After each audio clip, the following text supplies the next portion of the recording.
Ready बोल के start करना। दोस्तों, स्वागत है आपका आपके अपने YouTube चैनल कैरियर मेकर्स।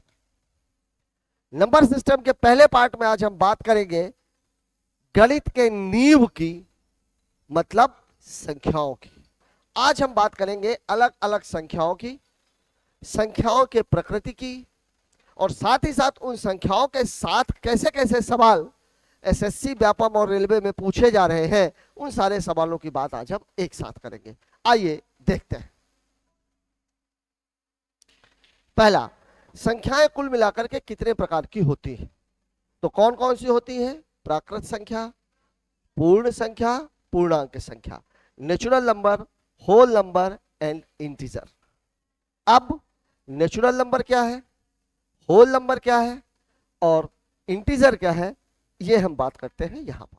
देखिए, प्राकृत संख्या। अब अगर मैं प्राकृत संख्याओं की बात करूं, प्राकृत नाम से ही जाहिर है बात किसकी हो रही है? प्रकृति की। जब आप सभी लोग बच्चे रहे होंगे तो गिनती हमने कहां से शुरू की थी? गिनती हमने शुरू की थी उंगलियों में। उंगलियों में हमारे ये जो खाने बने हुए हैं, इसमें मैं कैसे गिन सकता हूं? 1 2 3 4 5 6 7 8 9 10। लेकिन मैं आपसे बोलूं कि उंगलियों में शून्य गिन के बताओ, गिन पाओगे क्या? नहीं। मैं आपको बोलूं ऋण 2 गिन के बताओ, गिन पाओगे क्या? नहीं। मतलब ऐसी संख्याएं जिन्हें उंगलियों में गिना जा सके, वो सारी संख्याएं कौन सी कहलाती हैं? प्राकृत संख्याएं। इसमें शून्य और ऋणात्मक संख्याएं शामिल नहीं होती। मतलब शून्य और ऋणात्मक संख्या प्राकृत संख्या नहीं है। परिभाषा आपके इसमें लिखी हुई है, वो संख्याएं जिन्हें हाथ की उंगलियों में गिना जा सके, जैसे 1 2 3 4 5 आदि। इसमें ध्यान रखिएगा, शून्य व ऋणात्मक प्राकृत संख्या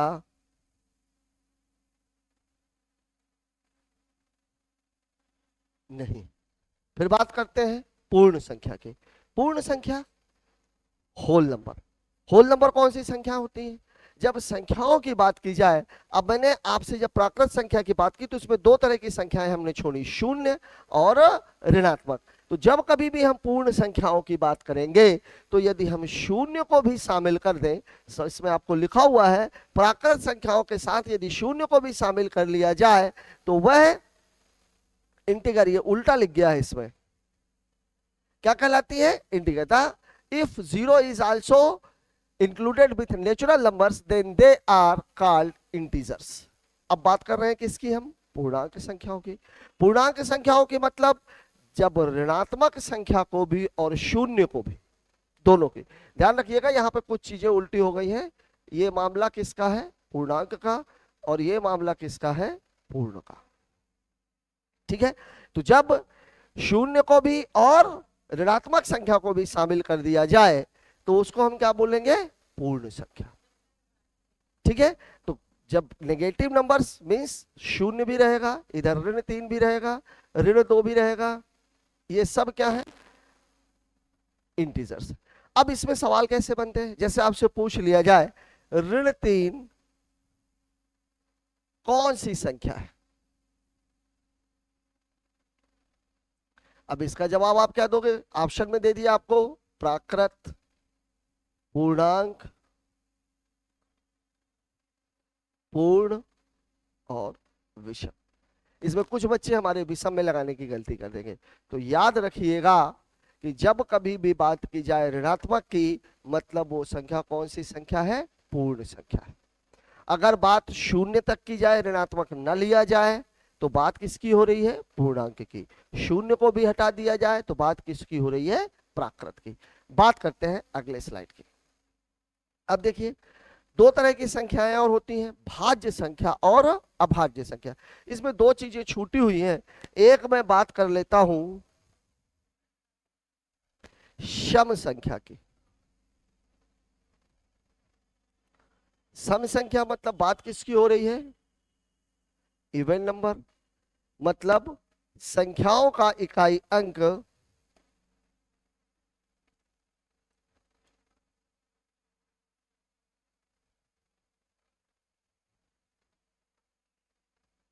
दो, 4, 6, 8, 0।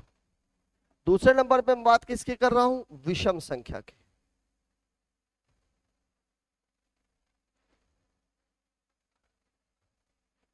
ऑड नंबर, ये कौन सी संख्या कहलाती है? संख्याओं का इकाई अंक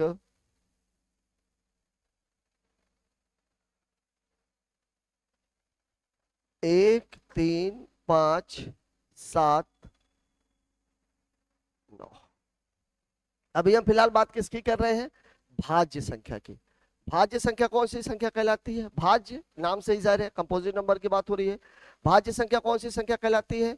जो स्वयं से कटे, एक से कटे, और इसके अलावा भी कम से कम किसी एक और संख्या से कट जाए। जैसे 4, 4 से कटेगा, 1 से कटेगा और 2 से कट जाएगा। 8 है, 8 से भी कटेगा, 1 से भी कटेगा, 2 से भी कटेगा और 4 से भी कटेगा। मतलब स्वयं और एक के अलावा कम से कम किसी एक और संख्या से जो संख्या कट जाएगी वो संख्या कौन सी संख्या कहलाती है? भाज्य संख्या। ये बात हो गई।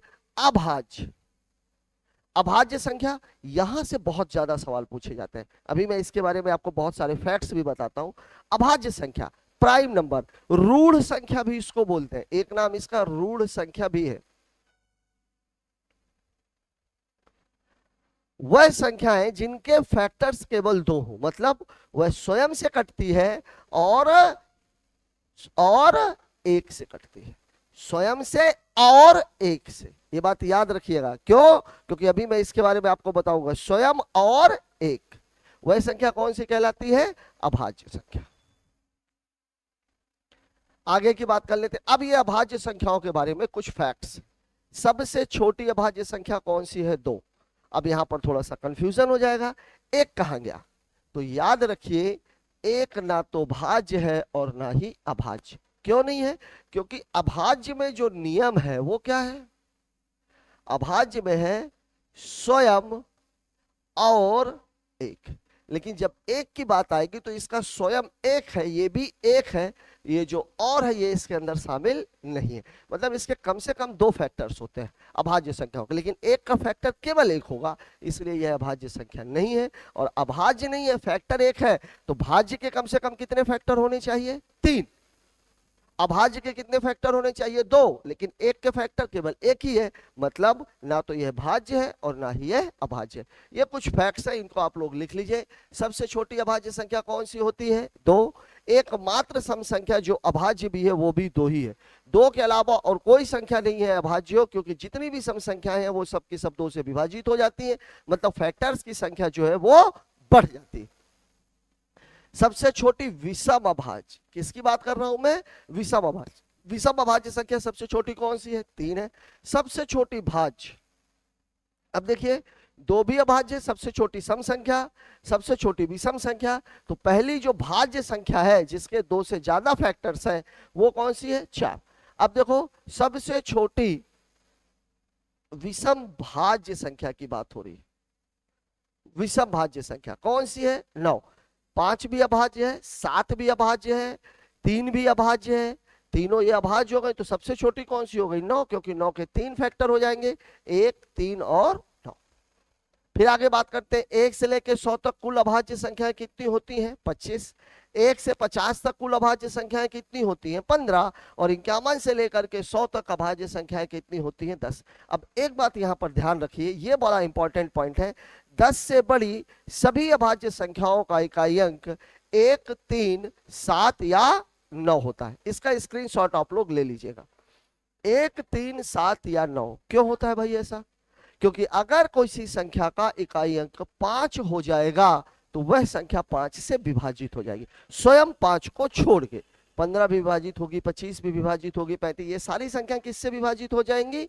5 से, इसलिए वह अभाज्य नहीं रह जाएंगी। तो ये बात याद रखिए कि 2 अंकीय संख्याएं जो 10 से बड़ी, चूंकि 10 से ज्यादा ही होगी जो 2 अंक की संख्या होंगी, या तो 10 होगी या 10 से ज्यादा होंगी, ऐसी सभी संख्याओं का इकाई अंक 1, 3, 7 या 9 ही होता है, और कोई संख्या नहीं हो सकती। बात कर लेते हैं अगले स्लाइड की। ये इंग्लिश मीडियम के हमारे जो बच्चे हैं वो इसको लिख लेंगे। 1 is neither composite total prime numbers from 1 to 10। ठीक है, ठीक है। Smallest odd prime number smallest, composite smallest, ये ऑड कंपोजिट है।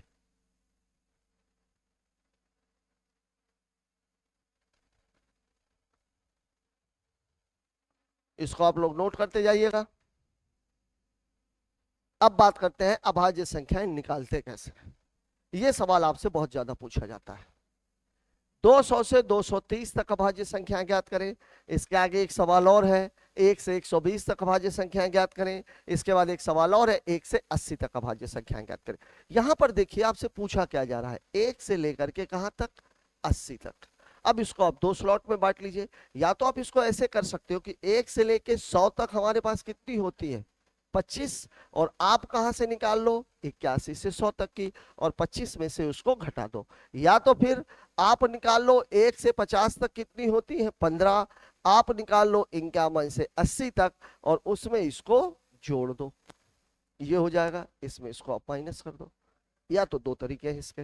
अब मैं दोनों तरीके आपको बता देता हूं। ये एक बात याद रखिए, ऐसी कोई भी संख्या जो 10 से बड़ी है उसका इकाई अंक 1, 3, 7 या 9 होता है। अब एक बात और याद रखिए, देखिए ये रूट 80 है, 80, इसका जो भी एलसी स्क्वायर रूट होगा वो 8 पॉइंट समथिंग होगा।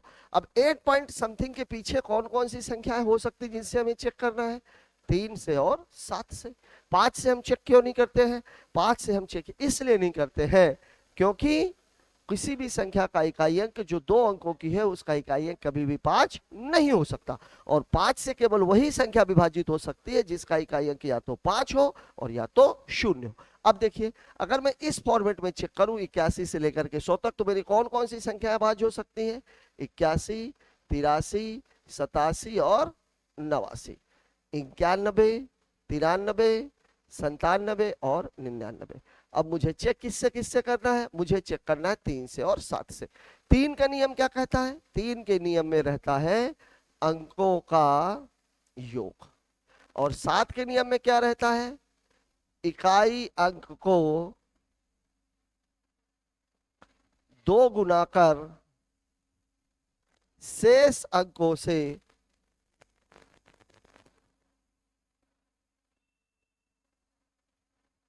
घटा देते हैं। अब देखिए ये वाले की बात करें, 8 1 9, 3 से कट जाएगा, ये नहीं है भाज्य। 8 3 11 नहीं कट रहा, 3 दूनी 6, 8 में से 6 घटाएंगे 2, मतलब ये अभाज्य है। 87, 8 7 15, 3 से कट जाएगा, अभाज्य नहीं है। 8 9 17, 3 से नहीं कटेगा। 9 दूनी 18, 18 में 8 घटाओगे 10, नहीं कटेगा, मतलब ये भी अभाज्य है। 9 और 1 10, 3 से नहीं कटेगा, लेकिन 1 में 2 का गुणा करेंगे 2, 9 में 2 घटाएंगे 7, 7 से कट जाएगा। 93, 9 3 12, 3 से कट जाएगी। 9 7 16, 3 से नहीं कटेगी। 7 दूनी 14, 14 में से 9 घटाएंगे कितना आ जाएगा 5, 7 से नहीं कटेगा, मतलब ये भी अभाज्य है।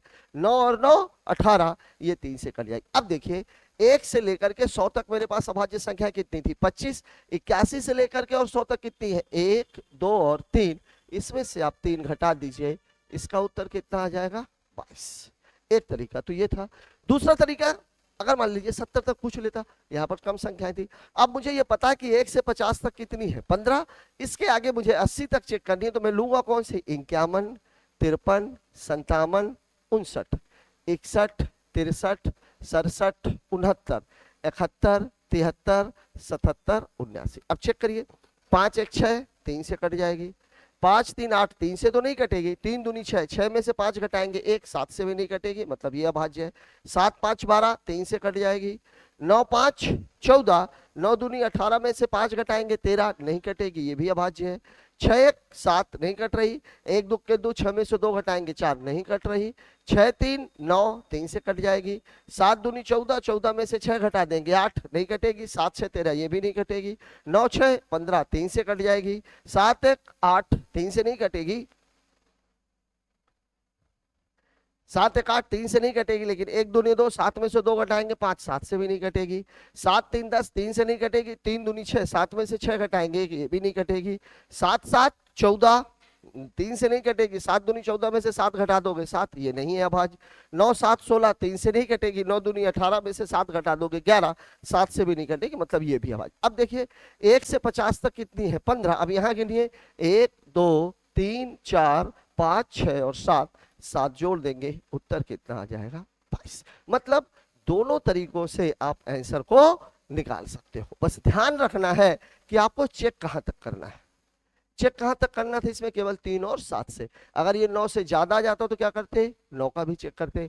अगर ये 11 से ज्यादा आ जाता तो फिर हम क्या करते? 11 तक का चेक करते। अगर ये 13 से ज्यादा आ जाता तो फिर हम क्या करते? फिर हम 13 को भी चेक करते। इसके आगे आपको चेक करने की आवश्यकता नहीं। अब हमारे कुछ बच्चे इसको 11 से भी भाग देने की कोशिश करेंगे, 13 से भी भाग देने की कोशिश करेंगे, तो वो आपको नहीं करना है।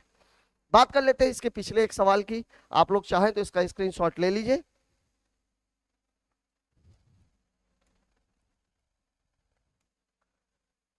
देखिए सवाल आपको बोला है 1 से 120 तक। अब यहां आपको पता है कि 1 से लेके 100 तक अभाज्य संख्या कितनी होती है? 25। अब आपको निकालना कहां तक है? 100 से 120 तक। और रूट ऑफ 120 जब आप करोगे तो 11 11 में 121 होता है, मतलब 10 दशमलव समथिंग समथिंग। अब 10 तक चेक करना, मतलब आप कहां चेक करोगे? 3 से, 7 से और 9 से। केवल आपको यहां तक चेक करना है।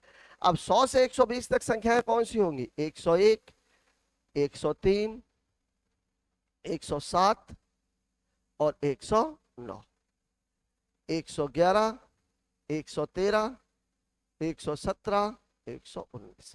अब देखिए 3 से चेक करना, मतलब अंकों का योग 1 1 2, 3 से नहीं कट रही। 7 से 1 2 के 2, 10 में से 2 के 8, नहीं कट रही। और 3 से नहीं कट रही है तो 9 से तो नहीं कटेगी, मतलब ये अभाज्य है। 3 1 4, 3 से नहीं कटेगी। 3 दूनी 6, 10 में से 6 चला गया 4, 7 से नहीं, 3 से नहीं कट रही तो 9 से भी नहीं कटेगी। ठीक है। 7 1 8, यह ध्यान दीजिए मैं 9 से वास्तव में चेक ही नहीं कर रहा हूं। क्यों? क्योंकि जो संख्या 3 से नहीं कटेगी वो संख्या 9 से भी नहीं कटेगी। ठीक है।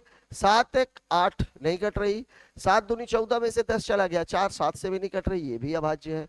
फिर 9 1 10, 3 से नहीं कट रही। 9 दूनी 18 में से 10 गया 8, 7 से भी नहीं कट रही। 1 1 2 1 3, 3 से कट जाएगी। 3 1 4 1 5, 3 से नहीं कटेगी। 3 दूनी 6, 11 में से 6 गया 5, 7 से भी नहीं कटेगी। 7 1 8 1 9, 3 से कट जाएगी। 9 1 10 से 11, 9 दूनी 18 में से 11 गया 17, 11 में से 18 में से 11 गया 7, 7 से कट जाएगी। अब देखिए यहाँ पर कितनी है? 1 2 3 4 और 5, ये 5 संख्या यहाँ पर और जोड़ दीजिए, उत्तर कितना हो जाएगा? 30।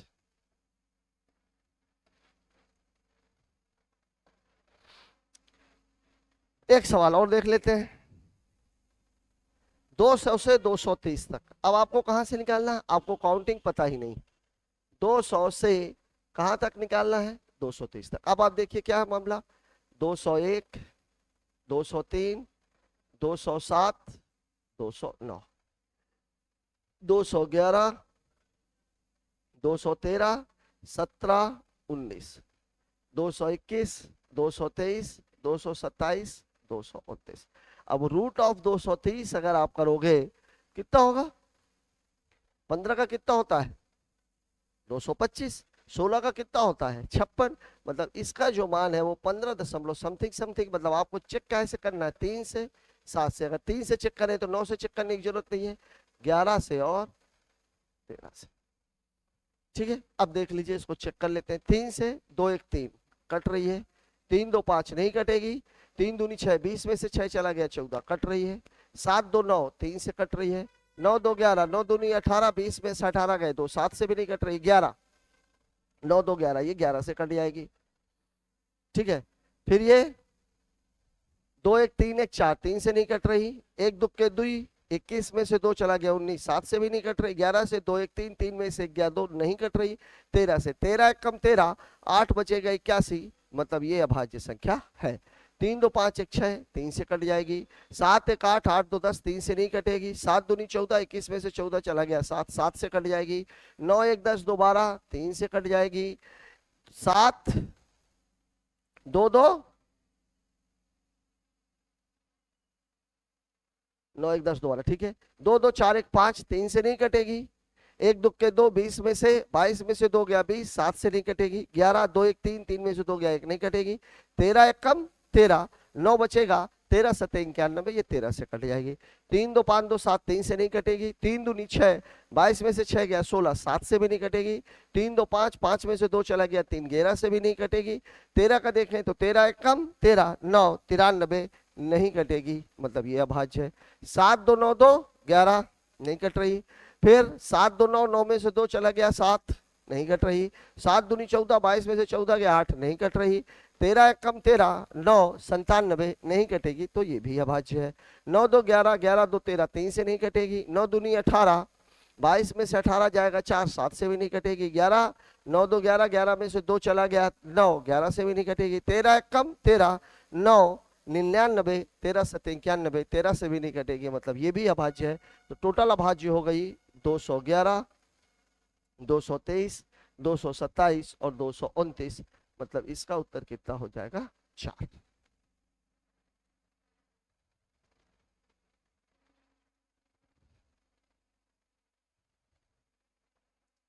अब बात कर लेते हैं, ये 3 सवाल तो आपके हो गए। अभाज्य संख्याएं कैसे निकालनी है, मेरा अंदाजा ये आपको समझ में आ गया होगा। अब हम बात कर लेते हैं सह अभाज्य और जुड़वा अभाज्य। सह अभाज्य और जुड़वा अभाज्य। सह अभाज्य, अभाज्य है साथ में, सह अभाज्य, लेकिन वास्तव में ऐसा है नहीं। सह अभाज्य संख्याएं ऐसी दो संख्याओं का जोड़ा जिनके बीच में कुछ भी कॉमन ना हो, मतलब कोई भी एक ऐसी संख्या ना हो जो दोनों को काट सके। जैसे मान लीजिए मैं अगर आपको बोलूं 3 और 4 ये सहभाज्य हो जाएंगे, 15 और 17 ये भी सहभाज्य हो जाएंगे, 17 और 19 ये भी सहभाज्य हो जाएंगे, 24 और 29 ये भी सहभाज्य हो जाएंगे। अगर मैं देखूं 33 35 ये भी सहभाज्य हो जाएंगे। अब देखिए यहां पर एक प्राइम है, एक कंपोजिट है, एक भाज्य है, एक अभाज्य है, ये भी सहभाज्य है।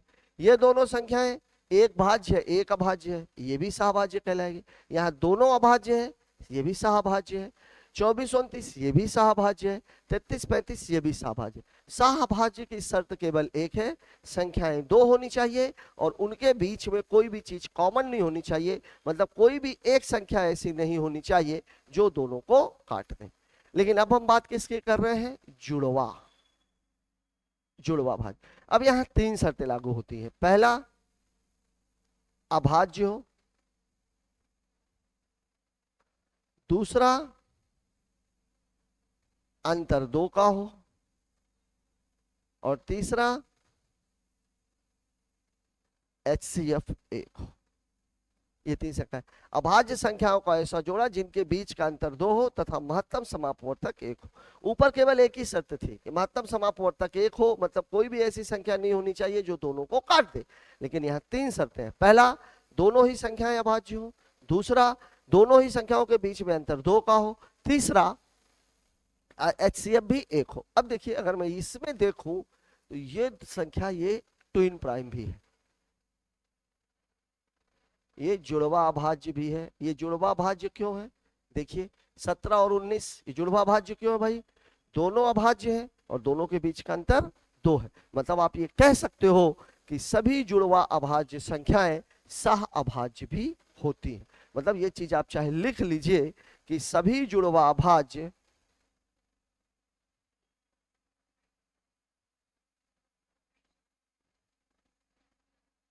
सभी जुड़वा अभाज्य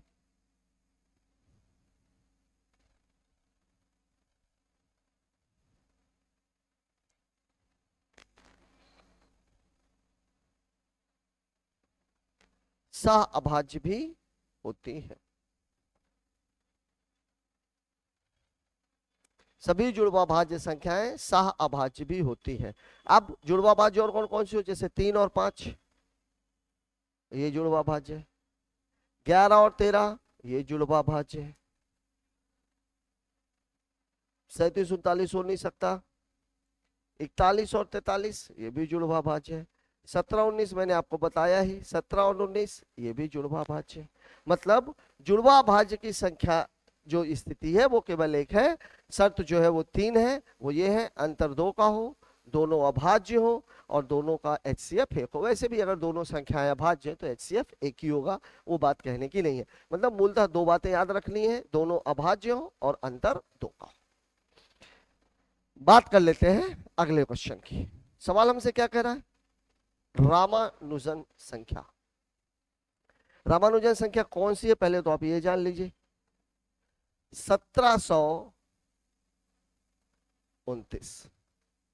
ये कौन सी संख्या है? रामानुजन। इसकी खूबी क्या है इस संख्या की?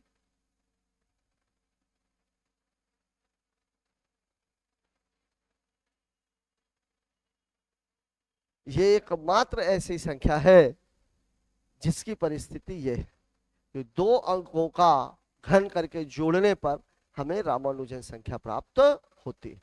अब अगर मैं इसके एकल अंकों के योग की बात करूं, 7 1 8 2 10 और 9 19, फिर इसको जोड़ देंगे तो कितना? 10, फिर इसको जोड़ देंगे तो कितना? 1। मतलब एकल अंकों का योग कितना हो जाएगा? 1। तो एक बात याद रखिएगा, रामानुजन संख्या कौन सी कहलाती है? 1729। और इनके एकल अंकों का योग कितना होता है? 1।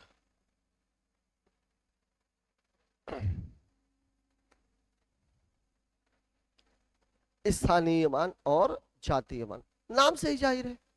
स्थानीय मान, स्थानीय मान प्लेस वैल्यू, जगह के मान, जातीय मान खुद के मान को। मतलब ये क्या होता है? संख्या के स्थान के नाम को।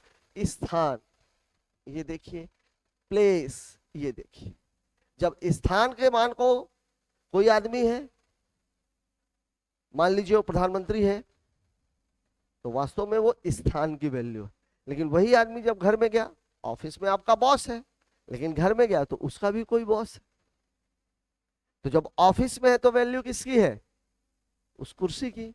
घर में गया तो किसकी वैल्यू है? उसकी खुद की। लेकिन घर में उसकी वैल्यू सुप्रीम नहीं है। हर किसी के साथ होता, आपके साथ भी, हमारे साथ भी। लेकिन जब ऑफिस में गया तो वो बॉस है, टॉप पे है। क्यों है? क्योंकि वो उस कुर्सी पे बैठा है। उसको उस कुर्सी से आप नीचे उतार दीजिए, दूसरे को बैठा दीजिए तो वो सुप्रीम हो जाएगा। मतलब वहां पर स्थान की वैल्यू है। तो जब कभी भी जगह के स्थान पर संख्या के मान को व्यक्त किया जाए तो वह स्थानीय मान कहलाता है। और जब संख्या के खुद के मान को व्यक्त किया जाए, वो मान कभी भी घटता नहीं है। जैसे आप यदि श्यामचंद्र हैं तो आप श्यामचंद्र ही रहेंगे, ऑफिस में भी, घर में भी। लेकिन घर में अब बॉस नहीं है, क्योंकि आपके मम्मी पापा हैं जो आपके बॉस हैं। और ऑफिस में गए तो आप बॉस हो, तो वहां पर वैल्यू किसकी है? ऑफिस में स्थान की। लेकिन आपका जो खुद की वैल्यू है श्यामचंद्र में, इसलिए मैं आपको बार बार बोलता हूं, खुद के मान को हमेशा याद रखो, क्योंकि जगह बदलती रहती है, ये जीवन बड़ा नश्वर है। चलिए बात कर लेते हैं कुछ सवालों की। 4 लगातार संख्याओं के गुणनफल में एक जोड़ है। बहुत ही खूबसूरत क्वेश्चन एसएससी इससे पूछता है। 4 लगातार संख्याओं के गुणनफल में, मतलब मैं ये कहना चाह रहा हूं, जैसे देखो आप 2 गुणे 3 गुणे 4 गुणे 5, गुणनफल कितना हो जाएगा? 20 और 6 कितना हो गया? ये 120। अगर मैं इसमें जोड़ दूं तो ये कितना हो जाता है? 121। और अगर मैं इसका वर्गमूल लूं तो ये कितना हो जाता है? 11। और ये है क्या? फर्स्ट गुणे लास्ट प्लस 1। कोई भी संख्या आप ले लो, जैसे मैं आपको इसे ले लू 4 गुणे 5 गुणे 6 गुणे 7। 4 पंचे 20, छक्का 120 और 7 840। अगर आप इसमें 1 जोड़ दोगे तो कितना हो जाएगा? ये 841। और 841 का मान कितना होता है? 29। अब यहां देखिए, फर्स्ट कितनी है? 4, 7 धन 1 बराबर कितना हो जाएगा? 29। मतलब 4 संख्याओं के गुणनफल में, 4 लगातार संख्याओं के गुणनफल में अगर 1 जोड़ दिया जाए तो वह पूर्ण वर्ग संख्या प्राप्त होती है। और जो उसका वर्गमूल है वो कितना होता है? पहली संख्या और चौथी संख्या के गुणनफल में 1 जोड़ने पर प्राप्त हो जाता है। अब देखिए इससे एसएससी ने कैसे सवाल पूछा था। एसएससी ने एक सवाल दिया था आपको, सवाल आपको दिया था 500, 501, 502, 503। अब देखिए इस सवाल को कैसे लगाना है, इसकी वैल्यू आपको निकालनी थी। अगर हम इसको लगाने बैठे तो डल गया काम। ये कौन सी संख्याएं हैं? 4 लगातार संख्याएं। इसमें कितना जोड़ा जा रहा है? 1 जोड़ा जा रहा है, तो ये पूर्ण वर्ग बनेगी। और पूर्ण वर्ग संख्या जो बनेगी, इसका उत्तर कितना होगा? पहली और आखिरी का गुणनफल। मतलब 500 गुणे 503, जोड़ेंगे तो 5 तिहाई 15, पचम 25, ये डबल जीरो। अब इसमें कितना जोड़ देना है 1, मतलब इसका उत्तर कितना हो जाएगा 25 15 0 1।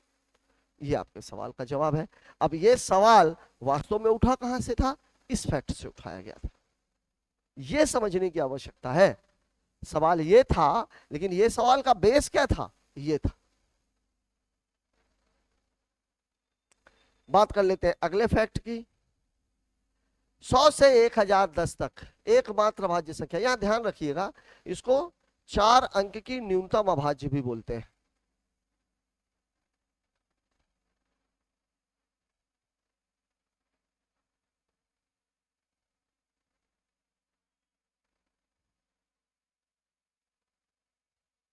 तीन अंक की न्यूनतम अभाज्य कितनी है 101।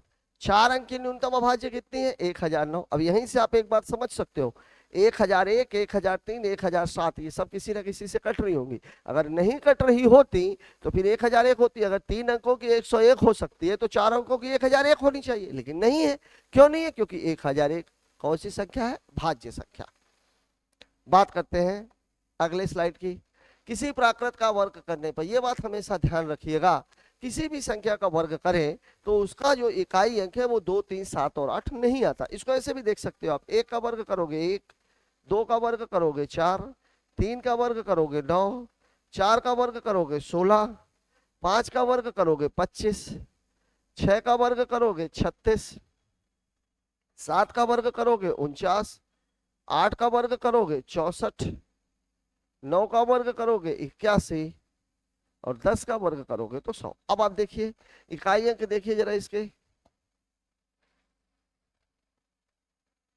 देखिए ये ये ये ये ये ये ये कौन कौन से अंक आए हैं, आया है 1, 4, 5, 6, 9 और 0। यहाँ कहीं भी आया है क्या 2, 3, 7 या 8, ये नहीं आते हैं, ये आते हैं।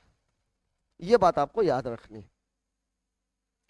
26 एकमात्र ऐसी संख्या है जिसमें एक घटाने पर 26, देखिए पूरे नंबर सिस्टम में 26 माइनस 1 बराबर कितना होता है 25, और 25 किसका वर्ग है 5 का। 26 में 1 जोड़ दिया तो क्या हो जाएगा 27, और ये किसका क्यूब है 3 के घाते 3 का। याद रखिए ऐसे छोटे छोटे फैक्ट्स से ही अभी आजकल के एग्जामिनर्स एक पेपर बना रहे हैं। जैसे अभी वो 26 वो वाला आपने देखा था 4 अंकों की लगातार संख्याओं वाला, कितना बेहतरीन सवाल उससे बनाया गया था। ऐसी संख्या परिमेय और अपरिमेय, ये भी बहुत पूछे जाने वाला सवाल है। ऐसी संख्या जिसे p बटा q के रूप में लिखा जा सके, कोई भी ऐसी संख्या हो जिसे आप p बटे q के रूप में लिख सको वह परिमेय कहलाती है। चाहे वो 3/4 हो, चाहे वो 1/9 हो, चाहे वो 23/5 हो, ये सारी संख्याएं कौन सी हैं परिमेय संख्याएं। Number which can be written in the form of q/t, जैसे ये वो नहीं लगा, माइनस नहीं लगा, 5/7 है, 13/17 है। वर्गमूल के अंदर ऐसी संख्या जो पूर्ण वर्ग है, जैसे √1, √16, ऐसी संख्याएं भी जिसमें बार लगा हुआ हो, जैसे ये जैसे मैं ये लिख दूं 2.345, ये बार, ये संख्या भी परिमेय में आती है। अभी मैं बताता हूं, इससे एक बहुत बेहतरीन सवाल पूछा गया था। अपरिमेय में देख लीजिए, जिन संख्याओं को p बटा q के रूप में न लिखा जा सके, मतलब जिसका हर का मान कितना हो 0। जैसे किसी भी संख्या को आप 5/0 नहीं लिख सकते, ये गलत है। इसकी वैल्यू वास्तव में कितनी हो जाती है इनफाइनाइट, क्योंकि जो भी 0 है वो वास्तव में 0 नहीं होता। वर्गमूल के तरह ऐसी संख्या जो पूर्ण वर्ग नहीं है, कौन सी संख्या पूर्ण वर्ग नहीं होती, जैसे √3 है, √5 है, √11 है, √17 है, ये कोई भी संख्या पूर्ण वर्ग नहीं है, तो ये सारी संख्याएं कौन सी कहलाती हैं अपरिमेय। दो परिमेय संख्याओं के बीच अनंत परिमेय संख्याएं होती हैं। अच्छा, यहां पर ये जो पाई और ई है, ये दोनों संख्याएं क्या है, ये दोनों संख्याएं भी अपरिमेय हैं।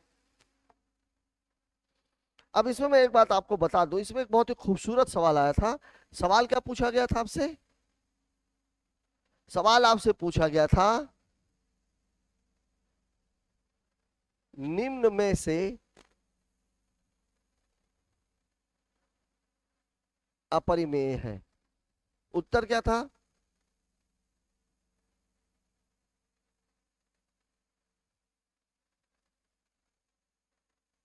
और यकीन मानिए 50% से ज्यादा बच्चों ने इसका ये आंसर दिया था, जबकि ये उत्तर गलत था। उत्तर क्या था? पाई। ये भी परिमेय है क्योंकि p बटा q के रूप में लिखी हुई है। ये भी परिमेय है क्योंकि ये तो पूरी पूरे दशमलव के रूप में लिखी हुई है। ये भी परिमेय है क्योंकि उसके ऊपर बार लगा हुआ है। और मैंने अभी आपको बताया कि ऐसी कोई भी संख्या जिसमें बार लगी हुई हो वह संख्या किस में आएगी? परिमेय में। केवल ये अपरिमेय है, ये परिमेय संख्या नहीं है। लिखा भी है आपका पाई और ई। देख लिए, दो परिमेय संख्याओं के बीच में अनंत परिमेय संख्याएं होती हैं। इसको मैं भी आपको समझाता हूं। दो परिमेय संख्या, जैसे मान लीजिए मैं यहां बता देता हूं, दो परिमेय संख्याएं सपोज कौन कौन सी है? मान लीजिए 3/4 है और 11/13 है, ये संख्या। इनके बीच में, या मैं और लगातार ही ले लेता हूं, 5/6, इनके बीच में अपरिमेय संख्याएं आपको निकालनी। अब देखिए कितनी परिमेय संख्याएं हो सकती है। जैसे अगर मैं इसको हल करूंगा तो कैसे हल करूंगा? क्रॉस मल्टीप्लिकेशन, 6 तिरिक 18, 5 चौके 20 और 6 चौके 24। यहां से एक संख्या तो मुझे मिल जाएगी, कौन सी? 19/24। लेकिन अब इसके अलावा अगर आपसे पूछी जाए तो अब ये देखिए संख्या कौन सी हो गई है आपकी? 18/24 और 20/24। इसको मैं ऐसे तो लिख सकता हूं ना, 36/48 और 40/48। अब यहां से भी मुझे कौन सी संख्या मिल गई? मुझे मिल गई 37/48, 39/48, सॉरी 38/48 और 39/48। अब मुझे और चाहिए तो मैं 3 का गुणा कर देता हूं। 18 त्याई 54, 24 त्याई 72, 20 त्याई 60, 24 त्याई 72। अब इसके बीच में कौन कौन सी है? 55, 56, 57, 58, 59/72/72/72/72/72। अब आपको और ज्यादा चाहिए तो 4 का कर लीजिए, 5 का कर लीजिए। मतलब दो परिमेय संख्याओं के बीच में आप कितनी भी परिमेय संख्याएं निकाल सकते हो, ये बात याद रखिएगा। अब हम बात कर लेते हैं, इसको पहले तो आप मिटा लीजिए, स्क्रीनशॉट ले लीजिए आप लोग इसका, फिर मैं बात करता हूं आगे की। देखिए, शांत दशमलव और अशांत दशमलव। शांत दशमलव वो है जिसमें भाग पूरा पूरा लग जाए। और याद रखिएगा, भाग पूरा पूरा तभी लगता है जब हर या तो 2 के फैक्टर में हो, या तो 5 के फैक्टर में हो, और या दोनों को के मल्टीप्लिकेशन के फैक्टर में हो। जैसे क्या बोल रहा है? जिन भिन्न के हर 2 या 5 के गुणज के रूप में होते हैं उनका मान निश्चित होता है, तय शांत। ऐसा होता क्यों, ये आप समझ लीजिए। देखिए 5 × 2 बराबर कितना होता है? 10। 25 × 4 बराबर कितना होता है? 100। 125 × 8 बराबर कितना होता है? 1000। मतलब पूरा पूरा भाग चला जाए। जैसे अभी यही वाली संख्या, इसको अगर मुझे पूरा करना हो, मान लीजिए ये वाली संख्या, इसको अगर मुझे पूरा करना हो, 16/25 का मान कितना होगा भाई? यहाँ पे भी 4 का गुणा, यहाँ पे भी 4 का गुणा, तो ये कितनी हो जाएगी? 64/100। मतलब आप कह सकते हो 0.64। पूरा पूरा भाग चला गया। या 130, एक ये लिखी है 123/250। कितने की जरूरत है? 4 की। अगर मैं 4 दे दूंगा यहाँ भी, 4 दे दूंगा यहाँ भी, तो कितना हो जाएगा? 452/1000। अब देखिए 3 जीरो है, 3 जीरो घटाओगे, ये पॉइंट लग जाएगा, मतलब 0.452। पूरा पूरा भाग चला जाता है। तो जब भी भाग पूरा पूरा चला जाए वह शांत दशमलव कहलाता है, और भाग पूरा पूरा न जाए तो वह अशांत दशमलव कहलाता है। अब शांत अशांत दशमलव दो तरह के होते हैं। भाग पूरा पूरा न जाएगा मतलब तो ठीक है, लेकिन कभी कभी भाग ऐसे आ जाएगा 3.5783, 5783, ऐसे रिपीटेड। और कभी ऐसे आ जाएगा 3.5742193456 ऐसे आएगा। यहाँ पे देखिए कोई भी रिपीटेड नहीं। तो ये क्या कहलाता है? ये कहलाता है अशांत आवर्ती। आवर्ती क्यों? क्योंकि यहां पे आप देखिए 5783, 5783, ये रिपीट हो गया है। रिपीट हो गया मतलब आवर्ती है। यहां पर कुछ भी रिपीट नहीं है, इसलिए ये क्या कहलाएगा? ये कहलाएगा अशांत अनावर्ती। यही चीज आपकी लिखी हुई। अब अशांत आवर्ती कब होता है? जब कभी भी हर में 2 या 5 के अतिरिक्त गुणज हो। जैसे 2 तिहाई 6, 6 का भाग दोगे आप, भाग पूरा पूरा नहीं जाएगा, लेकिन जो भाग आएगा वो किस में आएगा? रिपीटेड आएगा। 7 पन्ना 35, पूरा पूरा भाग नहीं जाएगा। या 9 दूनी 18, पूरा पूरा भाग नहीं जाएगा। या 11 पचे 55, पूरा पूरा भाग नहीं जाएगा, लेकिन कैसा आएगा? आवर्ती में आएगा। मतलब आप ध्यान रखिए, जिन बिंदुओं के हर में 2 या 5 के गुणज के अतिरिक्त अन्य कोई संख्याएं हो, उनका उत्तर रिकरिंग के रूप में आता है, अतः इन्हें अशांत आवर्ती कहते हैं। ये वाला पार्ट, मतलब इसका उत्तर इस तरह के फॉर्मेट में आएगा। लेकिन अनावर्ती की अगर मैं बात करूं, तो रूट के अंदर ऐसी संख्याएं, अशांत अनावर्ती है ही नहीं है क्या इसमें?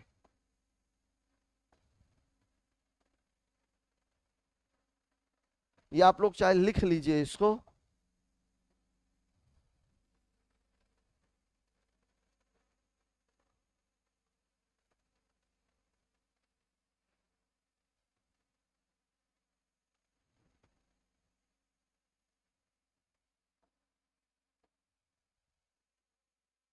जब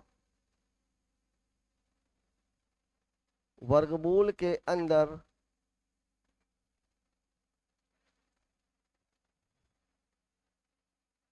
ऐसी संख्याएं हो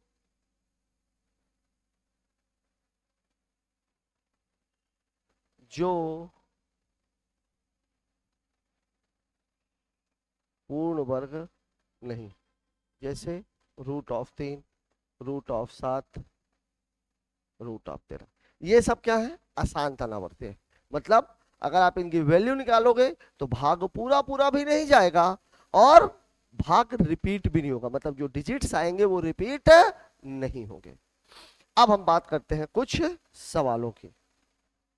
देखिए, अब आपको बोला है 7 से ही 1/5 में 5 का स्थानीय मान और 7 के। अब यहाँ पे हम देखें तो हमें कहीं पर भी 5 और 7 नजर ही नहीं आ रहा, लेकिन अगर इसको आप हल करें तो ये कितना हो जाएगा? 7 से ही 1/5 का मतलब कितना हो जाएगा?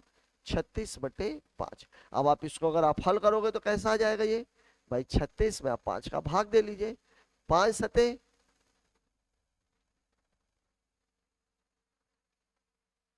ये 7 से ही 1/5 नहीं है, ये 7 से ही 1/8 है। सुधार लीजिएगा आप लोग भी इसको।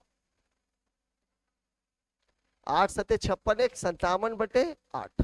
अब जिसको पता होगा वो डायरेक्ट लिख सकता है, क्योंकि 1/8 का मान 0.125 ही होता है। तो 57 में आप 8 का भाग दीजिए, 8 सते 56, 1.0, 8 हक्कम 8, 2.8 दूनी 16, 4 40, 8 पंचे 40, ये हो गया। अब इसकी वैल्यू कितनी है? अब देखिए,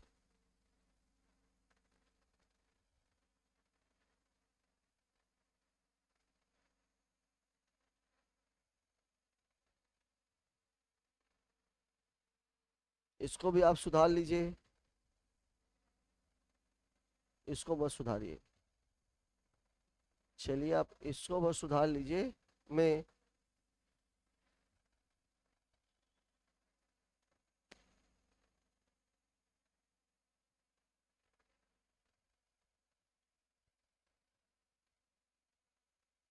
आठ के स्थानीय मान, अब यहां देखिए 8 का स्थानीय मान कितना हो जाएगा? 8।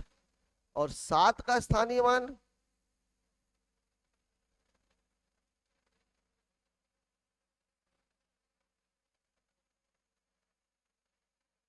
मैं कर क्या रहा हूं यार? ये 7 का स्थानीय मान कितना हो जाएगा? 7। 5 का स्थानीय मान ये देखिए दशमलव के बाद, ध्यान रखिएगा, स्थानीय मान दशमलव के पहले और दशमलव के बाद अलग अलग निकाला जाता है। अब यहाँ पे क्या है? ये है, यहाँ पर अगर ये दशमलव के बाद कितने अंक के बाद है? 2 अंक, तो ये 5 का कितना हो जाएगा? 0.005। दोनों का अंतर निकालना है तो यहाँ पर भी आपको 3 जीरो लगाने पड़ेंगे। 0.005 घटाएंगे तो कितना आ जाएगा? 9, 9, 5 और ये 6, और यही आपका उत्तर है। बात कर लेते हैं अगले सवाल की। प्रथम 2 के स्थानीय मान और अंतिम 2 के जातीय मान। देखिए आपको क्या बोल रहा है? 42, 65, अब देखिए, प्रथम दो के स्थानीय मान और अंतिम दो के जातीय मान, ध्यान रखिएगा यहां से गिनना है। प्रथम दो मतलब ये है, तो इसके बाद 1 2 3 4 5, 2 3 4 और ये 5। जातीय मान कौन सा होता है? जो खुद का हो, और दो का जातीय मान 2 ही होगा। घटा दीजिए, 8 9 9 9 9 1, ये इसका उत्तर हो जाएगा। ध्यान रखिएगा, जातीय मान कभी भी नहीं बदलता, स्थानीय मान हमेशा बदलता रहता। दशमलव के इस तरफ होगा तो शुरुआत कहां से होगी? दशमलव से। दशमलव के बाईं तरफ होगा तो अंत कहां पे होगा? दशमलव पे।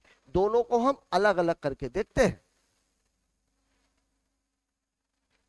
74.5 में दशमलव पूर्व के 4 के जातीय मान और दशमलव बाद के 4 के स्थानीय मान। अब देखिए, ये है मामला। अब आपको क्या है, इसका क्या निकालना है?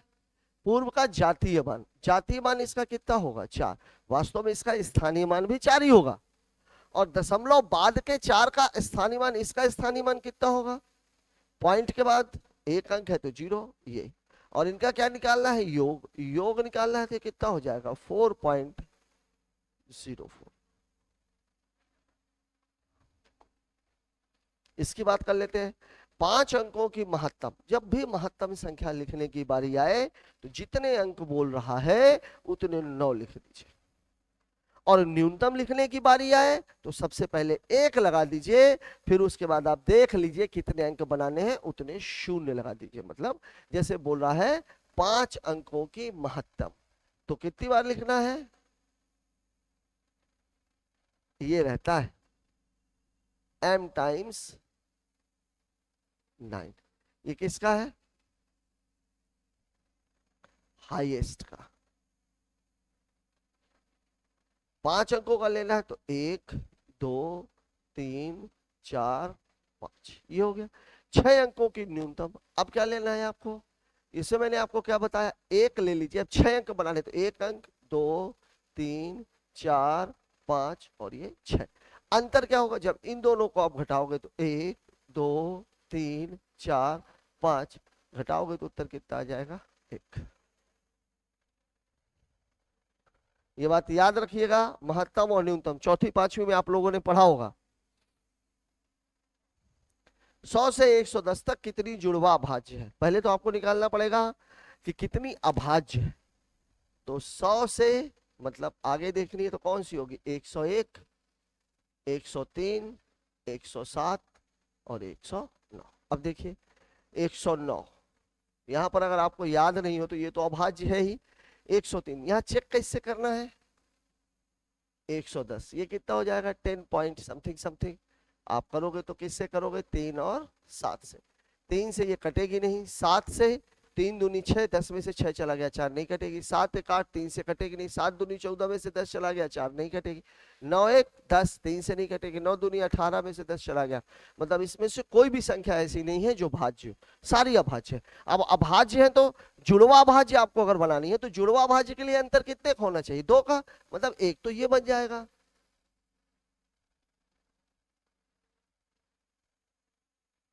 अब 1 ये बन जाएगा। अब ध्यान रखिएगा, 103 और 107 ये नहीं बनेगा, ये गलत है। क्यों? क्योंकि इनके बीच का अंतर 2 नहीं। और जुड़वा अभाज्य की शर्त क्या है? दोनों संख्याएं अभाज्य होनी चाहिए और साथ ही साथ दोनों का अंतर कितना होना चाहिए? 2। तो ये चारों संख्याएं हमारी अभाज्य है, लेकिन अंतर 2 कहां कहां पे है? इस जगह पर है और इस जगह पर है। बात करते हैं अगले सवाल की।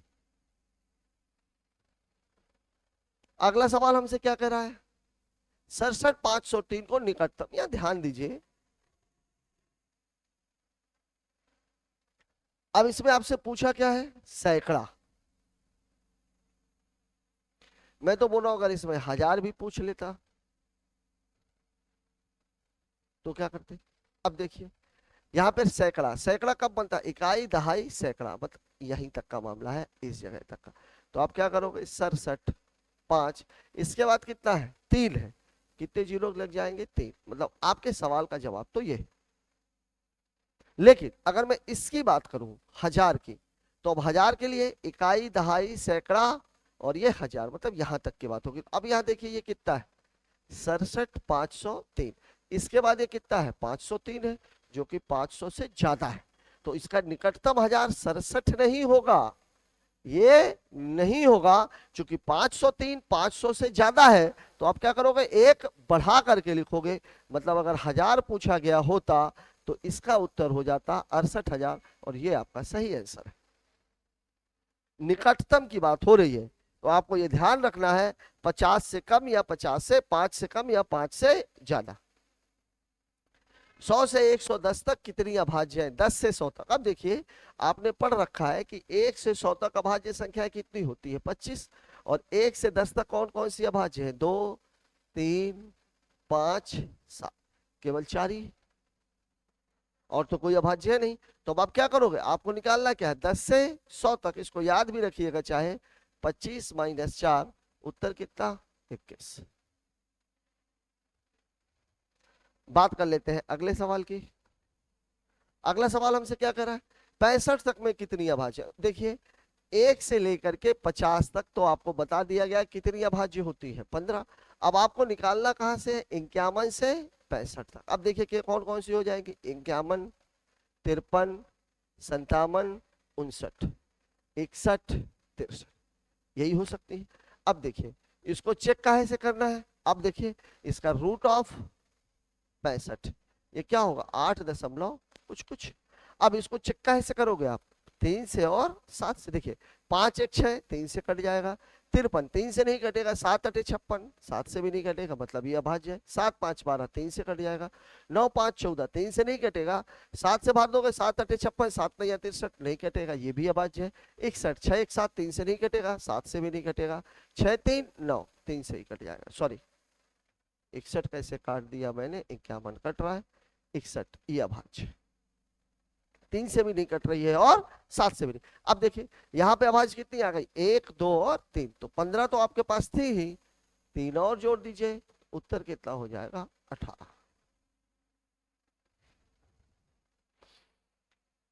एक 1000 से 1010 तक कितनी अभाज्य संख्या है, पहली बता दी गई है 1। अब वो कौन सी संख्या है, 1009। कितनी अभाज्य संख्या है, तो उत्तर कितना हो जाएगा, 1। 4 अंकों की न्यूनतम अभाज्य संख्या कौन सी है, 1009। 6/7 और 7/8 के बीच में एक परिमेय संख्या। अब देखिए अभी मैंने बताया कि दो परिमेय संख्याओं के बीच में अपरिमेय अनंत परिमेय संख्या होती है। 8 छंग 48, 7 सता 49, 7 अठे 56, ये हुआ है। अब देखिए 48 और 49, अब यहाँ पे आपको चेक करें, देखिए 56 के गुणज पहले आप देखो, 56 तो यहाँ पे है ही नहीं, 56 से ज्यादा में, तो अब आपको चेक किस पे करना है, 56 गुणे 2 तो नहीं है, 56 गुणे 3 तो नहीं है, 56 गुणे 4 तो नहीं। यहाँ मैं क्या देख रहा हूँ, 56 गुणे 2 बराबर कितना होता है, 112। 3 छके 18, 3 पचे 15, 116, 4 छांग 24, 4 पंचे, ये सब आपको करना नहीं है। देखिए यहाँ आपने देख लिया ये 112, मतलब इन तीन में से ही कोई एक उत्तर है। और ये 56 या 112 कब बनेगा, जब 2 का गुणा करेंगे, तो यहाँ भी 2 का गुणा, यहाँ भी 2 का गुणा, तो 48 दूनी 96, 49 दूनी 98, और इन दोनों के बीच में कौन सा है, 97। तो 97/112 आपका उत्तर है, और यह है आपका ऑप्शन नंबर 4। इस सवाल की बात कर लेते हैं, ए के कितने मान संभव है। देखिए अब आपको बोल रहा है a+2, a+4, ये 3 संख्या है और ये तीनों ही अभाज्य। अब जैसे मान लीजिए अगर मैं इसको 0 रखूं तो ये मुझे कितना मिलेगा, 2, और ये कितना मिलेगा, 4, ये अभाज्य संख्या नहीं।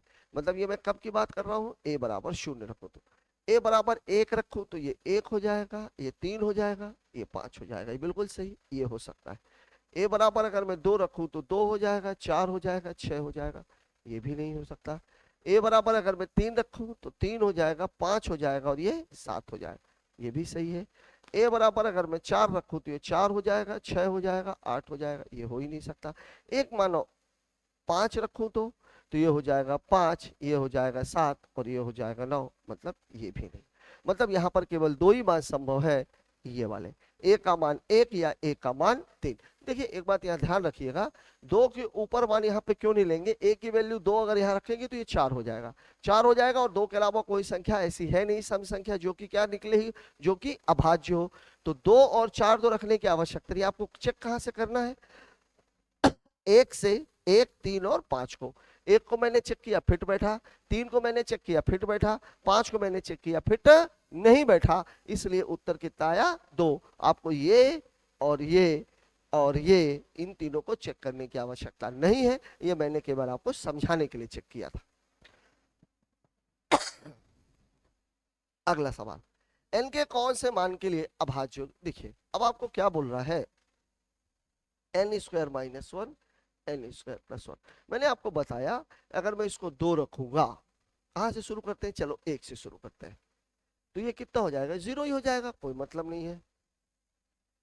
n की वैल्यू अगर मैं 2 रखूं तो 2 दूनी 4, 4 में से 1 गया 3 आ जाएगा, 2 दूनी 4 1 5, बिल्कुल सही है, ठीक है। n बराबर अगर मैं 3 रखूं तो 3 त्रिकाई 9 में से 1 चला जाएगा, 8 हो ही नहीं सकता, 3 त्रिकाई 9 1 10 हो ही नहीं सकता। अगर मैं n की वैल्यू 4 रखूं तो 4 चौके 16 में से 1 जाएगा 15, 4 चौके 16 और 1 17, ये भी नहीं हो सकता। 25 25 में से 1 जाएगा 24, अब कोई भी मान पॉसिबल नहीं है। तो n के कौन से मान के लिए, तो n बराबर कितना हो जाएगा 2, और यही आपके सवाल का जवाब है। बात कर लेते हैं अगले सवाल की। ए बी सी डी 4 लगातार आने वाली संख्याएं हैं, यदि a प्लस बी बराबर 103 हो। ध्यान दीजिए 4 लगातार संख्याएं, अब इसको डायरेक्ट लगाने का तरीका क्या, ये बात ध्यान रखिएगा।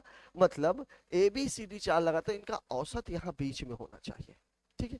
और a प्लस बी बराबर कितना है, 103 है, तो c गुणे डी का मान निकालिए। अब पहले तो आप इन दोनों को अगर आप देखोगे तो 103 को अगर मैं आधा करूं तो ये लगभग लगभग 51 नहीं आएगा, तो अगर ये 51 है तो ये कितना हो जाएगा 52, तो ये कितना हो जाएगा 53, तो ये कितना हो जाएगा 54। कुछ करने की जरूरत ही नहीं थी। अगर लगातार है तो a प्लस 1 बराबर कितना होना चाहिए 103, मतलब 2a बराबर 103 माइनस 1 बराबर 102, तो a बराबर हो जाएगा 102/2, मतलब कितना हो जाएगा 51। लेकिन ये सब करने की बजाय थोड़ा सा दिमाग लगाइए, आप खुद सोचिए कि 103 का आधा, तो 103 का पूरा पूरा आधा तो हो नहीं सकता, या तो 51 होगा या तो 52 होगा, 52 में ज्यादा हो रहा है, 51 ले लीजिए, तो ये 51 है तो ये 52 होगा, तो अगली वाली 53 होगी, अगली वाली 54 होगी, क्योंकि 7 बोल दिया लगातार आने वाली। अब आपसे पूछा क्या है, सी गुणे डी, मतलब इसकी बात हो रही है 53 और गुणे 54, 53 गुणे 54। अब आप इसको कैसे गुणा करेंगे भाई 53 गुणे 54 को, इसके लिए आप कैलकुलेशन वाला वीडियो देखिएगा। अभी मैं फिलहाल डायरेक्ट नहीं करके सीधा सीधा 4 तिहाई 12, 4 पंचे 20 और 1 21, 5 तिहाई 15, 55 25 और 1 26, 5 1 6, 6 2 8 2, ये उत्तर। अब इसको करते कैसे ये भी आप समझ लीजिए। देखिए 53 और 54 दोनों किसके निकट है 50 के, ये धन 3 है ये धन 4 है, 4 तिहाई 12। ये ध्यान दीजिएगा कि 50 बराबर होता है 100/2। अब आप देखिए 53 में 4 जोड़ेंगे कितना आ जाएगा, 57 में से 2 का भाग देंगे कितना आ जाएगा 28। अभी भी 1 बचेगा तो 1 यहाँ जाके 50 बन जाएगा, तो उत्तर हो जाएगा 28 62, और यही आपका आंसर। इसका डिटेल आप कैलकुलेशन के वीडियो में 50, 500 और 5000 की निकटतम संख्याओं का गुणा और वर्ग करना देखेंगे तो वो आपको ज्यादा समझ में आ जाएगा। अगले सवाल की बात करते हैं। 25 कैरेट का बहुमूल्य नग 2 भागों में तोड़ा गया, दोनों पल्लों में रखा गया, समतुल्य करने के लिए 9 कैरेट का एक पल्ला रखा गया उन दोनों टुकड़ों के। इसमें एक बात समझिएगा बात को, 25 कैरेट को तोड़ दिया, दोनों को पल्लों में रखा हुआ है, और रखने के बाद उनको बराबर करने के लिए 9 कैरेट और रख दिया। बराबर कर दिया मतलब 25 पहले से रखा हुआ था, 9 और रख दिया, मतलब जो पलड़े पे टोटल वजन है वो कुल वजन कितना है, कुल वजन है 25 पहले से रखा था, 9 और रख दिया, तो कुल वजन कितना हो गया 34। और इस स्थिति में जब 34 था तो दोनों पलड़े क्या थे, बराबर थे। बराबर थे इसका मतलब जो बड़ा वाला पलड़ा था उसमें कितने कैरेट था 17 कैरेट। टोटल अगर 25 था, 17 एक में है, मतलब दूसरे में कितना हो जाएगा 8 कैरेट। दोनों टुकड़ों का गुणनफल क्या है, तो गुणनफल कितना हो जाएगा 17 गुणे 8 कितना होता है, ये आपके सवाल का जवाब है। इस बात को समझिए, 25 कैरेट था, दोनों पलड़ों पे रखा गया, दोनों को बैलेंस करने के लिए 9 कैरेट और रखा गया। मतलब पलड़े पे जब 9 कैरेट रख दिया गया उस समय कुल वजन कितना था? 34 कैरेट। और 34 कैरेट रखने पर दोनों पलड़े बराबर थे। इसका मतलब दोनों पलड़ों पर वजन कितना कितना था? इसमें भी 17, इसमें भी 17। लेकिन वो 9 कैरेट उसका हिस्सा तो है नहीं, बाद में रखा गया। मतलब एक में अगर 17 है तो दूसरे में वास्तव में कितना था? 8 था। इसलिए उसको बराबर करने के लिए हमने कितना रख दिया था? 9 कैरेट। ठीक है, दोनों का गुणनफल पूछा है, इसलिए कितना हो जाएगा? 136। इसको देखिए, 5 से बनने वाली 6 अंकों की महत्तम तथा न्यूनतम। महत्तम संख्या बनाने के लिए सबसे बड़ी संख्या को सबसे बाईं ओर लिखते हैं, और न्यूनतम संख्या बनाने के लिए सबसे छोटी संख्या को सबसे बाईं ओर लिखते हैं। मतलब जब इसकी बात करेंगे, बात किसकी हो रही है? 0, 3, 4, 7 और 9। तो अगर मैं बात महत्तम की करूंगा तो मैं सबसे बड़ी संख्या को यहां रखूंगा, फिर 9, फिर इसके बाद कौन सी बची? 7, फिर 4, फिर 3, फिर 0। ठीक है, अब जब बात में अगर न्यूनतम की करूं तो न्यूनतम का इसका अपोजिट होना चाहिए, ये 0, फिर 0 के बाद 3, 3 के बाद 4, 7 और 9। लेकिन इस 0 की कोई वैल्यू नहीं है। ये 3 एक अंक की, अगर मैं 0 3 रखूंगा तो भी ये एक अंक की ही कहलाएगी। जैसे मान लीजिए ये 15 2 अंकों का, अगर मैं इसको 0 15 लिखूंगा तो भी ये 2 अंक का ही कहलाएगा। मतलब 0 कभी भी बाईं ओर नहीं रह सकता। तो हम क्या करेंगे? इन दोनों को चेंज कर देंगे। मतलब यहां रख देंगे 3, यहां रख देंगे 0। ये हमारी न्यूनतम संख्या का अंतर ज्ञात करना है। दोनों को हटा दीजिए। 10 में से 9 चला गया, 1, सॉरी 1। 13 में से सॉरी 12 में से 7 चला गया, 5। 13 में से 4 चला गया, 9। 6 में से 0 चला गया, 6। 9 में से 3 चला गया, 6। और यही आपके सवाल का जवाब हो जाएगा। बात कर लेते हैं अगले सवाल की। 3 अंकी न्यूनतम अभाज्य संख्या का योग बताएं। तो पहली बात, 3 अंकी न्यूनतम अभाज्य होती कौन सी है? 101। इनका योग कितना होगा? 1 + 0 + 1, मतलब कितना हो जाएगा? 2। अब हम इसकी बात कर लेते हैं। 3 अभाज्य संख्याओं का योग 100 है। यदि एक संख्या दूसरे से 36 अधिक है तो संख्या है। इस सवाल के फैक्ट में पहले आप समझिए। अगर मैं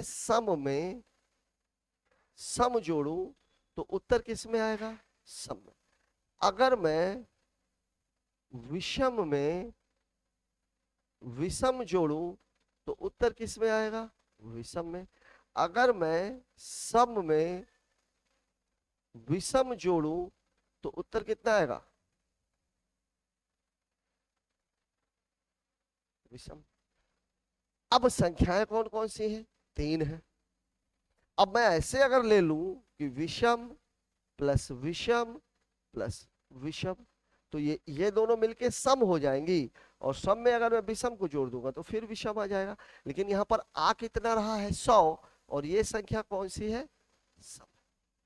मतलब आप तीनों संख्याएं विषम नहीं ले सकते। तीनों संख्याएं अगर आप विषम नहीं ले सकते हैं तो एक संख्या सम लेनी है। और एकमात्र सम संख्या जो अभाज्य वो कौन सी है? 2।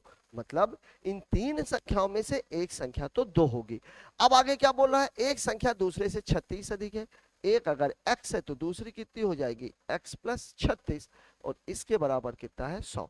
तो इसको अगर आप जोड़ दोगे तो 2x बराबर हो जाएगा 100 - 38। मतलब कितना हो जाएगा? ये 62। तो x बराबर हो जाएगा 62/2। मतलब कितना हो जाएगा? 31। अब आपसे पूछ क्या रहा है? तीनों संख्या। तो एक संख्या तो हो गई 2, दूसरी हो गई 31, और तीसरी कितनी हो जाएगी? 31 - 36। 6 1 7, 3 3 6। मतलब ये तीनों आपकी संख्या है, 2, 31 और 67। यहां पर केवल फीडबैक यही था। ये आपको पता होना जरूरी है कि अभाज्य संख्याओं में 2 के अलावा बाकी सारी संख्याएं विषम है। अगर 3 विषम संख्याएं जोड़ी जाएंगी तो उत्तर केवल विषम आएगा। लेकिन उत्तर 100 दिया हुआ है, 100 दिया हुआ है, मतलब तीनों विषम आप नहीं ले सकते। 2 विषम और 1 सम लेनी पड़ेगी, और सम केवल 2 है, इसलिए 2 को लेना आवश्यक है। बाकी का पूरा सवाल आपके सामने है। बात करते हैं अगले सवाल की। अगला सवाल, बढ़ते क्रम की 4 अभाज्य संख्याओं में से प्रथम 3 का गुणनफल 1001। बढ़ते क्रम की 4 अभाज्य संख्या, मतलब 4 अभाज्य संख्या जैसे ये है A, B, C और D, ये सब बढ़ते क्रम की है। इसमें से इन तीनों का गुणनफल, मतलब A, गुणे बी गुणे सी बराबर कितना है 1001। तो अंतिम संख्या क्या होगी, पहले इसको अब देखो, ए बी सी 1001 है, ये कटेगा किससे, ये कटेगा किससे, 3 से तो ये कट नहीं रहा, 5 से कटने का सवाल ही पैदा नहीं होता, 7 से काटने के लिए 2 एक कम 2, 100 में से 2 जाएगा, कितना बचेगा 98, 14 सत्ते 98, 7 से कट जाएगा। 7 से अगर मैं इसको काटूंगा तो 7 एक कम 7, 3 30, 7 चौक 28, 2 1, 7 त्रिक 21। मतलब एक चीज तो कंफर्म हो गई कि सबसे छोटी कौन सी है 7। अब ये कितना बचा हुआ है 143, एक ही दिख रहा है ये 3 1 4, ये 11 से कट जाएगा। अगर मैं इसको 11 से काटूंगा तो 11 एक कम 11, 3 3, 11 त्याई 33। मतलब एक संख्या है 11 और एक संख्या है 13, ये बात याद रखनी, 7 11 और 13। क्योंकि एक बात ध्यान रखिए, ये 1001 क्या है, ए गुणे बी गुणे सी बराबर कितना है 1001। मतलब 1001 के कम से कम 3 गुणनखंड तो है ही, तो आपको देखना केवल इतना है कि 1001 कट किससे रही है। हमने 3 से चेक किया नहीं कटी, 7 से चेक किया कट गई, 7 से चेक करने के बाद 143 आया, हमने देखा ये तो 11 से कट रहा है, 11 से कट रहा, काटा तो 13 आ गया। ये सब बढ़ते क्रम है, तो 7 11 और 13, मतलब ये 7 है, ये 11 है, ये 13 है। अब बढ़ते क्रम की है तो 13 के बाद 15 भाज्य होती रही है, कौन सी संख्या होती है भाज्य 17, और यही आपसे पूछी गई थी। मतलब आपका आंसर कितना हो जाएगा 17। बीई स्क्वायर बराबर एमपीबी, बहुत ही खूबसूरत सवाल, कुछ नहीं दिया हुआ है।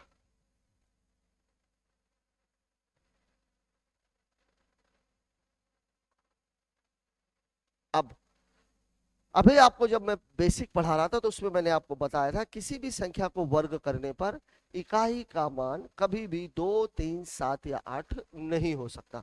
मतलब b का मान क्या क्या हो सकता है, b का मान हो सकता है 1 4 5 6 या 9। अब देखिए यहां पर अगर मैं देखूं, यहाँ 2 अंक हैं, ये कितने अंक है 2 अंक, और ये कितने अंक है 3 अंक। अब आप खुद देखो 3 अंक 4 अंक शुरू कहां से होता है, 20 21, 3 4 अंक कहां से शुरू होता है 32 से, 31 तक 3 अंक है। मतलब 32 स्क्वायर बराबर कितना होता है 1024। मतलब ये जो संख्या है बीई जो है वो छोटी होनी चाहिए 32 से। अब देखिए b यहां पर भी है, b यहां पर भी है, तो अगर b का मान 1 4 5 6 या 9 होता है तो यहां पर भी b का मान 1 4 5 6 या 9 ही हो सकता है। और अगर 32 से छोटा है मतलब यहां पर मान या तो 1 होगा या तो 2 होगा, या तो 1 और या तो 2। अब 2 हो नहीं सकता, मतलब इसका मान कितना हो सकता है 1। फिर से समझिए b और b यहां पर है, b का मान 1 4 5 6 9 में से ही कुछ होना चाहिए। अगर मैं इधर देखूं तो अगर मैं 32 से बीई का जो मान है पूरे का मान वो 32 से कम होना चाहिए। मतलब इस 3 की जगह पर 3 से ऊपर तो आप जा नहीं सकते, तो 3 से नीचे क्या बचा 1 और 2, और 2 हो नहीं सकता। मतलब b की वैल्यू कंफर्म है कि हमारे पास 1 है। मतलब अब आपके पास जो आंसर है वो कुछ ऐसा है, ये 1 आ गया। अब आपको केवल ये वाला डाटा निकालना है। अब देखिए ये 1 इकाई अंक में कब आ सकता है, या तो ये 11 का स्क्वायर हो और या तो ये 19 का स्क्वायर। 11 का स्क्वायर कितना होता है 1 to 1। इसको अगर आपने b किया है तो फिर ये भी होना चाहिए, ये भी होना चाहिए, ये भी होना चाहिए, लेकिन सभी के मान क्या है अलग अलग है। मतलब एक चीज ये कंफर्म है कि e की जगह पे आपको कितना रखना पड़ेगा 9। मतलब कहानी क्या है 19 का स्क्वायर बराबर 361। मतलब ये हो जाएगा बीई और ये हो जाएगा एमपीबी। अब आपसे वैल्यू किसकी पूछ रहा है m की, तो m बराबर कितना हो जाएगा 3। यही आपके सवाल का जवाब है। बहुत ही खूबसूरत सवाल, सवाल में कुछ नहीं है, केवल और केवल आपको लॉजिक लगा के सवाल को लगाना है। इस सवाल को एक बार और अच्छे से समझ लीजिए, b यहां पर है, b यहां पर है, इकाई अंक है, इकाई अंक का मान 2 3 7 8 हो नहीं सकता, 1 4 5 6 या 9 ही हो सकता है। यहाँ 2 अंकों का स्क्वायर है और आने 3 अंक चाहिए। अगर मैं मान 32 या 32 से ऊपर ले लूंगा तो 4 अंक हो जाएंगे। मतलब मान को मेरे को 32 से नीचे रखना है। मतलब इस जगह पर या तो मैं 3 से ऊपर में जा नहीं सकता, तो मैं जा नहीं सकता तो मैं क्या रख सकता हूं 2 रख नहीं सकता, 3 मैं रख नहीं सकता, तो मुझे रखना क्या पड़ेगा, 1, मतलब b की वैल्यू 1, तो यहाँ पे भी b की वैल्यू 1। अब 1 अगर यहाँ पर है, 1 यहाँ पर है, तो यहाँ पर इकाई अंक 1 कब आएगा, जब या तो मैं 11 का स्क्वायर करूं या तो मैं 19 का स्क्वायर करूं। अगर मैं 11 का स्क्वायर करता हूं तो 121 आता है। मान बार बार रिपीट हो रहा है, जबकि साफ साफ लिखा हुआ कि मान क्या है, अलग अलग है। मतलब 100% है कि ये 19 का स्क्वायर है और ये 361 है। मतलब m की वैल्यू कितनी है, 3 है, और यही आपके सवाल का जवाब है। a और b दो भिन्न प्राकृत संख्याएं हैं, तो निम्न में से कौन सा संबंध सत्य है। इसमें एक बात आप लोग पहले समझ लीजिए, किसी को कुछ याद हो ना हो, √2 की वैल्यू कितनी होती है, √1 की वैल्यू कितनी होती है, 1, और √3 की वैल्यू कितनी होती है, ये होता है। अब अगर मैं आपसे बोलूं √2 + 1 और √2 + 1, तो ये कितना है, √3 है। इसका मान है 1.732, इसका मान है 1.414 + 1, मतलब 2.414, और ये कितना है 1.732। मतलब ये बात हमेशा याद रखनी है कि अगर अलग अलग संख्याओं का वर्गमूल निकाला जाए तो उनको जोड़ करके निकाली गई संख्याओं के वर्गमूल से वो बड़ा होगा। यहाँ पर क्या दे रहा है, ये वाला बड़ा है, गलत, ये दोनों बराबर हैं, गलत, ये वाला सही होगा। अलग अलग निकाला गया वर्गमूल मिला करके एक्चुअल में ये है, ये है पूरा मामला। निकाल के निकालने का बराबर से क्या होता है, क्या होता है, अलग अलग का वर्गमूल बड़ा, मिला करके निकालने का वर्गमूल छोटा। इसकी बात कर लेते हैं। देखिए संख्या √3 है, अभी अभी मैंने आपको बताया है। वर्गमूल के अंदर ऐसी संख्या जो पूर्ण वर्ग नहीं है वो अशांत अनावर्ती दशमलव कहलाती है। यह है आपका जवाब। इसकी बात कर लेते हैं। एक जीवाणु प्रत्येक घंटे के अंत में अपनी आबादी को दोगुना कर लेता है। 24 घंटे बाद आबादी कितनी हो जाती है, 48,000। तो किस समय आबादी, सीधी सी बात है, दोगुना हो रहा है, और यहां पर कितना है, 48 लाख। और उसके पहले किस समय 24 लाख थी। अब आप खुद देखिए, 3 2 5, 3 2 5 काटोगे तो ये 1 ये 2, यहां से क्या हुई है, दोगुनी हुई है। और कब डबल हो रही है, प्रत्येक घंटे में। प्रत्येक घंटे में अगर डबल हो रही है और ये 24 घंटे में इतनी हुई है, मतलब ये 1 घंटे पहले हुई होगी। मतलब आपका आंसर कितना हो जाएगा, 23 घंटे। इस सवाल को देख लीजिए। हाँ, इस पे थोड़ा सा आप लोगों को समझने की आवश्यकता है। देखिए हमारे यहाँ जो मामला चलता है वो चलता है हजार। हजार में कितने जीरो होते हैं, 3। फिर होता है लाख, लाख में कितने जीरो होते हैं, 3 और 2 5। फिर होता है करोड़, करोड़ में कितने जीरो होते हैं, 3 2 5 2 7। फिर होता है अरब, अरब में कितने जीरो होते हैं, 3 2 5 2 7 2 9। और फिर होता है खरब, और खरब में कितने जीरो होते हैं, 3 2 5 2 7 2 9 और 2 11। यहां देखिए 2 2 से बढ़ रहा है मामला, 2 2। वास्तव में भारतीय पद्धति तो इतनी खूबसूरत है कि हजार के बाद उसने 10,000 भी रख रखा है, वो केवल एक एक जीरो ही बढ़ाता है। लेकिन जब ब्रिटिश पद्धति की अगर हम बात करें तो वहां मामला कैसा चलता है, वहां मामला चलता है 1000 तक तो ठीक है मामला, 1000 में वहां पर भी कितने जीरो है, 3। लेकिन 1000 के बाद फिर वहां पे क्या हो जाता है, मिलियन, और मिलियन में कितने जीरो हो जाएंगे, 3, और ये 3 6। फिर क्या हो जाता है, बिलियन, और बिलियन में कितने जीरो हो जाएंगे, 3 3 6 और 3 9। और फिर क्या हो जाता है, ट्रिलियन, ट्रिलियन में 3 3 6 3 9 और ये 3 12।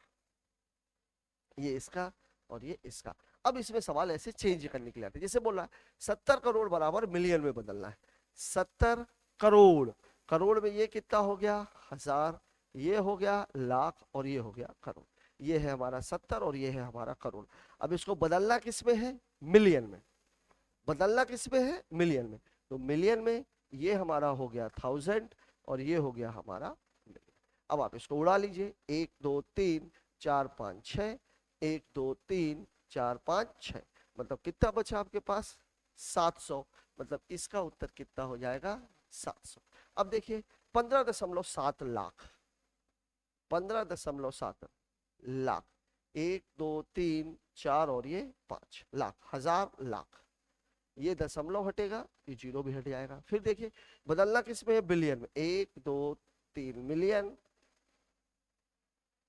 थाउजेंड, मिलियन, और ये क्या हो जाएगा बिलियन। अब देखिए 1 2 3 4, 1 2 3 4, अब कितने जीरो है, 3 2 5 जीरो, यहाँ 3 ही है, मतलब 5 बनाने के लिए 0.00157, मतलब इसका उत्तर कितना हो जाएगा 0.00157, मतलब इसका कितना हो जाएगा 0.00157। अब देखिए 1200 लाख को किससे बदलना है, ट्रिलियन में, ये है आपका 1200 लाख, 1 2 3 4 और ये 5, बदलना किसमें है, ट्रिलियन में, तो ये हो गया थाउजेंड, ये हो गया मिलियन, ये हो गया बिलियन, और ये हो गया ट्रिलियन। अब देखिए 1 2 3 1 2 3 1 2 3 1 2 3, ये और ये, अब ये 5 बची है, ये 12 है, 2 5 चाहिए, 1 2 और ये 3, मतलब 0.0012,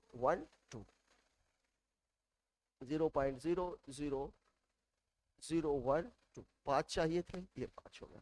2500 करोड़ को ट्रिलियन में बदलना है। अब देखिए 2500 करोड़, तो ये हो गया 2500, ये हो गया हजार, ये हो गया लाख, ये हो गया करोड़, बदलना किस में है, ट्रिलियन में, तो ये हो गया थाउजेंड, ये हो गया मिलियन, ये हो गया बिलियन, और ये हो गया ट्रिलियन। ठीक है, 1 2 3 1 2 3 1 2 3 1 2 3 1 2 3 1 2 3 1 1, अब 2 बचा, तो कितना हो जाएगा 0.25, मतलब इसका आंसर कितना हो जाएगा 0.25। आप लोग इसका स्क्रीनशॉट ले लीजिए। बात करते हैं अगले सवाल की। दोस्तों आज हमने संख्याओं से संबंधित, बेसिकली संख्याओं की जो बेसिक चीजें उनसे संबंधित आज हमने सारी जानकारी, परिमेय संख्या, अपरिमेय संख्या, जुड़वा भाज्य, सह अभाज्य, शांत दशमलव, अशांत दशमलव, उसमें भी आवर्ती, अनावर्ती, lakh, crore, million, billion, trillion को कैसे कैलकुलेट करते हैं, ठीक है, संख्याओं को कैसे निकालते हैं, स्थानीय मान, जातीय मान कैसे होता है, और सबसे महत्वपूर्ण चीज अभाज्य संख्याएं कैसे ज्ञात करते हैं। मतलब आज संख्याओं से संबंधित सारी चीजें हम एक जगह पर लेकर के आए थे। अब संख्याओं के आगे हम बात करेंगे विभाज्यनीयता के, और विभाज्यनीयता भी दो हिस्सों में है। पहला है जो साधारण विभाज्यनीयता है, सूत्रों के आधार पर भी चलती है, और दूसरा है कंपाउंड डिविजिबिलिटी, जो आजकल खासकर एसएससी बैंकिंग के एग्जाम में बहुत ज्यादा पूछी जा रही है। हमारी कोशिश रहेगी दोनों विभाज्यनीयता को हम एक साथ लेकर के।